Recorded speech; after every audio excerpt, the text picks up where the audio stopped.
Hey folks, Fernando doing another video for The Modern Survivalist, and this was a video that was requested. What about body armor? Should I buy a set, a pair of a vest, a body armor plate? Why should I buy it? When would I be using it? I'm not a soldier. Does this make sense as part of my prep? So that's what this video is about. Yes, I think it is. Maybe it's not the top 5, 10 things to buy for a new prepper in his list, but it's definitely something you should consider, especially if you're considering also armed self-defense. Now, it's kind of ridiculous when people have 5, 10 guns for home defense and they don't have a single piece of body armor. That just doesn't compute all that right.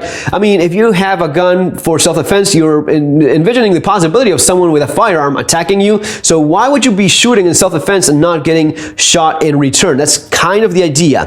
If that's likely to happen in a given scenario that you're preparing for, you definitely want something like this.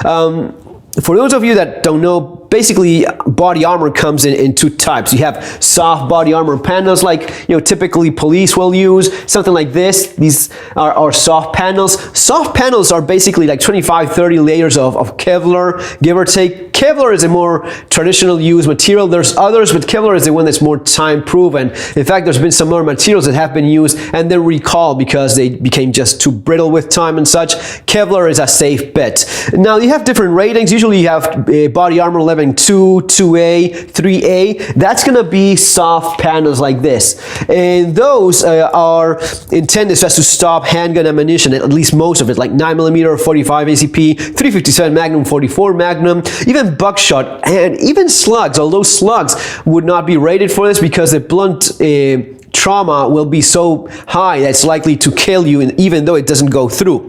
So that's is something to keep in mind. Then if you're looking to stop some other threats like rifle rounds, your ARs, your AK, FAL, these are shooting rifle rounds that will just punch through soft body armor, and for that you need plates. Plates gonna be 3, level 4. Those would be the ratings that you have for hard ballistic plates. Your SAPI plates, those will stop the rifle rounds.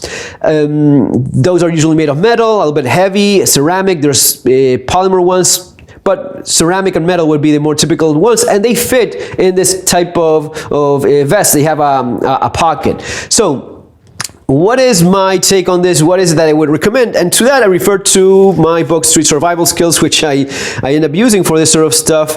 And the thing is this: there's a couple different situations in which you could end up needing body armor, and in my book I describe a couple ones that are, especially if you live in places like South America, you want to have body armor that's concealable, like the one on the right. This is concealable body armor. You put it under a jacket, under a fleece, and it's not likely to be detected. Now, if, for example, you're going to the bank, you're doing a cash transaction in dangerous parts of the world, even dangerous cities, even if you live in a safer country, that's maybe something you want to keep in mind. And it gives you definitely a great layer of protection in the worst case scenario. I also suggest having an exterior vest, like what you would be seeing, like a military type of vest, right? Like something like this. Those cases would be the ones in which you are maybe organizing security after a disaster, the possibility of looting, and you organize with your neighbors in your street. Okay, we're going to be checking things out. That's the kind of thing you keep handy. Even if there's like a home invasion, you have the time, why not? If you do hear someone kicking your door down, someone breaking in, and you have the time, it just takes like a couple seconds to put this on, and you may have it organized with a few things. Also, if you're doing some serious firearms training, if you're doing tactical training and you do people that do this for a living, man, police, tactical shooters, military, they will always train with body armor, and you should do the same thing. There's a risk involved with more advanced, even beginners firearms training. You just don't know who's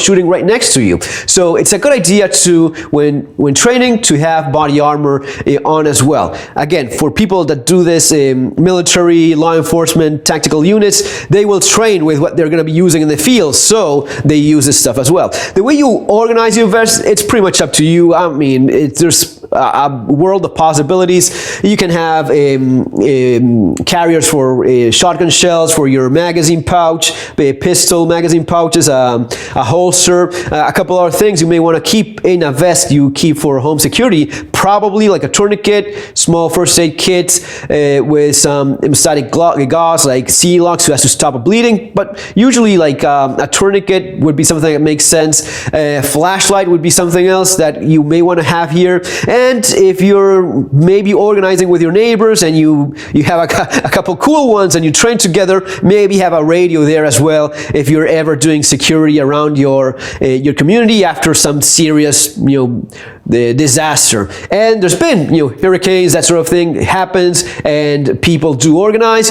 In the case of Argentina, there was a big event where police went on strike nationwide. I think it was 2013, and neighbors just did that. Just even in the city, in buildings, neighbors would do their own security. I was talking about that with someone not that long ago. So my advice is have concealable and have something like this for those other scenarios. That's what I suggest. There's also ways in which you can somewhat improvise, and this, guys, huge warning here: never rely on anything you improvise unless there's absolutely nothing better. Let's suppose an active shooter scenario and you just have to put a backpack and several books, a 50-page pile of books, one of these,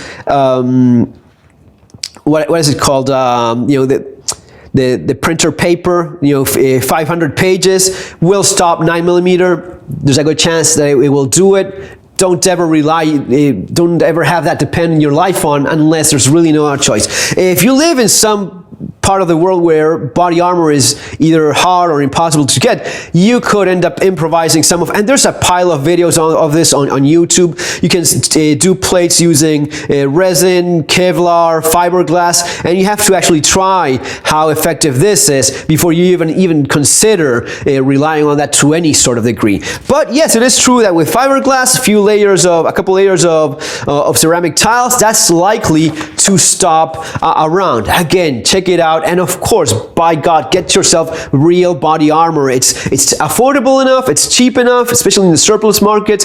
Even the plates, you are much better off with something like this. You buy in advance, and again, remember when people laugh, you're so stupid, why would you ever want to have a gas mask? Well, stuff happens. And the same goes for this sort of material as well. Folks, that's going to be all for now. Remember, if you're interested in this sort of thing, you of course have Street Survival Skills, which I already recommended, and the Modern Survival Manual, Surviving the Economic Collapse, which is something that these days is particularly sought after, and people are reading it, liking it, and sending me messages in appreciation. Folks, have a great day. See you on our next video.